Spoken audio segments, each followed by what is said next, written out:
All right, though, we can slide on. Let's talk about possibly for the last time, maybe second to last time, penultimate. Before you finish, Oh, yeah. I just want to let you know we don't have to talk about this. Yeah, no, I'm You can sorry. continue. I'm sorry. I'm just letting you know we don't have to bring attention to this, but we don't at all. But I'm going to anyway. Listen, man, it's crazy. Concord is like it's officially done. It's officially done. They shut down the studios today. I'm sorry. This is fine. I thought it was the other story. Yeah, please. Yeah, I'm sorry. Oh, dang. Oh. I thought it was the other thing. I thought it was the other thing. Well, that's insane. Oh shit! Listen, we'll cross that bridge when we get to it. I don't even know what bridge we're talking about. It might be that one that's next, but still. Anyways, Concord is gone. It's fully shutting down. The Firewalk Studios and the mobile game studio Neon Koi, they're gone. They're completely cut out. Apparently, the entire 210 people that worked between the two studios they've been unfortunately laid off, and the project is dead in the water. No coming back for Concord, no potential saving at this point. Nothing. It's dead. It's gone. There was honestly no way it could come back. I feel like it was a very small, minute, minuscule chance it could, but it ended up, you know what I'm saying? It didn't do it. It didn't do it. Honestly, great call from the haters. Great call from the haters. What you make of this? So, I honestly think that we might have spent more time talking about Concord than Concord has spent out. It's really, really, really fucked up to the point where, like, if in 10 years I see a Netflix documentary about the truth behind Concord, I'm tapping in because there's got to be something going on. There's got to be a bigger motive. The creator of Concord must have slept with like Sony CEO's wife or some shit. It's got to be deeper than this because I've never seen somebody drop like the way the way they dropped Concord is like next levels of disappointment. I've seen trust fund babies who've done like atrocities have more support. Like, it just doesn't make sense. The game, and the thing is that the game didn't look awful. It was just whatever. It was cool. Like, people fuck with it. But then it's just like, I don't know, man. This shit is bananas. It's bananas to me that they got shut down. And I really do feel bad for the developers. I really do. It's hard to see the game go. Actually, I can't even say that. Why did I say that? I don't know why I said that. Like, that's just a reflex of me. I'm just trying to be nice, but because it's like it didn't even happen. You know what I'm saying? Like, we're gonna get a Concord episode in Secret Level, and it's gonna be pointless. Like, if I have a kid and he grows up and he's like 10 years old and I'm showing him Secret Level, I'm like, oh, this has all these games on it. He's like, what game is this, Dad? I'll be like, we don't talk about Concord. Like, can we play it? I'm like, man, no. He's like, did you play it? No. Why did you play it? I didn't have. It was out for a week. It was crazy. Was it good? No. Was it bad? No. No. It just didn't exist, really. Listen, man, it's just wow. Again, I thought there would be at least like they would try and like find something there. Like, damn, like y'all try at least anything. like damn, like go free to play anything and salvage this. They said, fuck everything, burn everything to the ground and erase. The Men in Black neuralize the thought that this thing even came out, bro. Insanity, bro. At this point, they might pull that episode. They might pull the episode from Secret Level just to save face and not remind people of the disaster. I think it is odd though that there's probably no other projects that they could have moved the Firewalk team onto, like anything they could have like combined people to do or add extra hands on for either of the studios. Interesting that they just like laid them off instead of probably pushing them towards other projects where, again, talent is already hard to come by, and laying off an entire team of people who were working together for some years probably is not the best way to go about things. Maybe just put them towards another project or put them on supports where you don't cut them off the kneecaps would be nice. Yeah.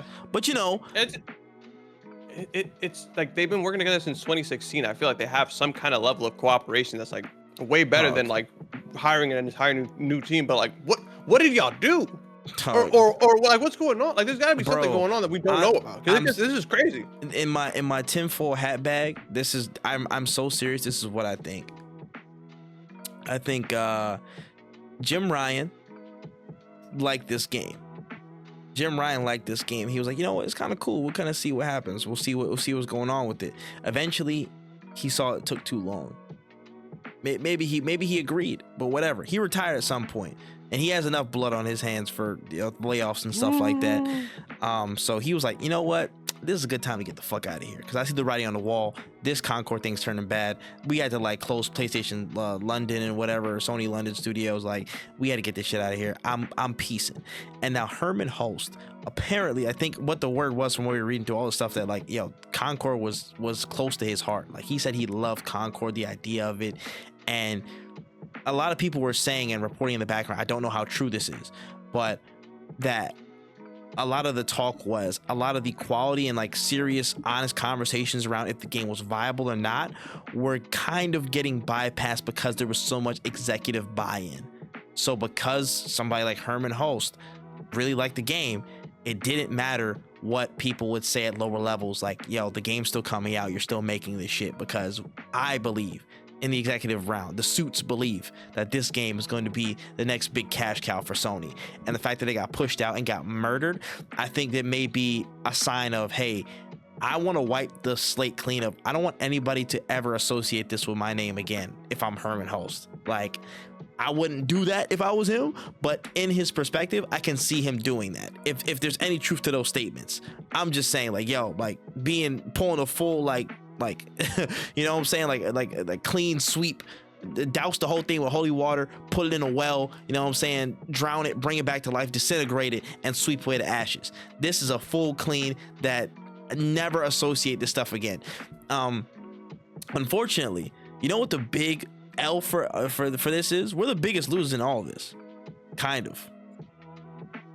You wanna know why? Why? Because Sony will never attempt a big new IP like this ever again. I don't even think they'll go an eighth as big of a new IP. I think this just shut us. I feel like this locked them into their formula of like, we need to stick with what we know now more than ever. We can't try new shit anymore. We're cutting ourselves off on the possibility of trying like new out there IPs and actually put some backing into them.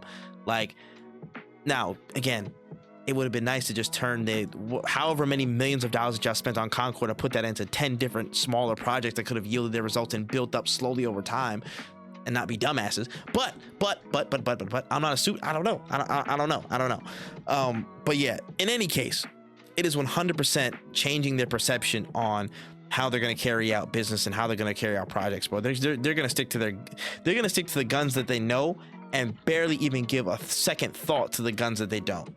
This unfortunately set us in the path of we might be getting more remasters and shit than we've ever gotten before. That's just how it might be for the foreseeable future for Sony. Yeah. Or I see like more smaller free to play or cheaper shooters, but even then, no, Concord was like what, $40? Yeah, or am I tripping? No, it was 40. Yeah, it was 40 on drop. It was 40 on drop, man. I don't know.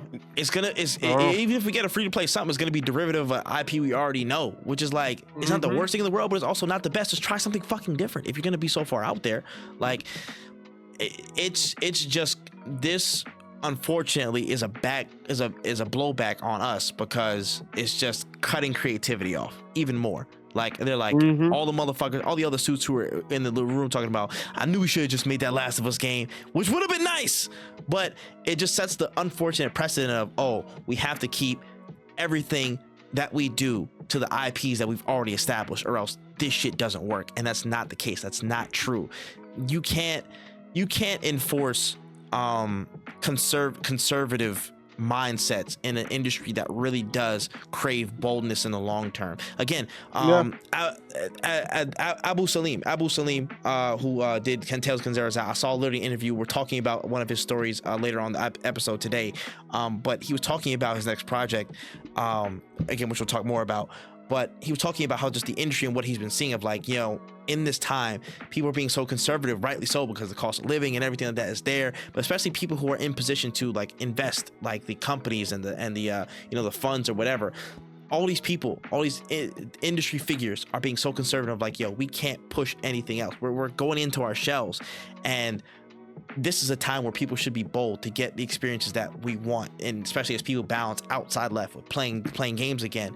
This is honestly now more than over time more than ever, where bold experiences can really rise to the top quickly. I feel like in a sea of games that are kind of middling, and you know they lack some extra special sauce, the games that are really special stand out even more. The Elden Rings, the Baldur's Gate 3s, the Metaphor Refantasio's, like those types of games, they hit double levels because they were bold, because they built on something that was there before but took it to a whole different place and added something more, added something special, you know, continue to press on something. Animal Well is another game that I put in that echelon of just doing something that's bold. It's just really bold, it's really different, it's really them, it's authentic, and it's not trying to chase a sale, yeah, necessarily. It's trying to put fun in people's hands. And Concord shutting down creates an unfortunate byproduct of companies are not gonna pursue bold even more now. It's just into their shells even more. Yeah, I couldn't have said it better myself. Yeah, it's unfortunate, man. It's really unfortunate. But we can slide on here.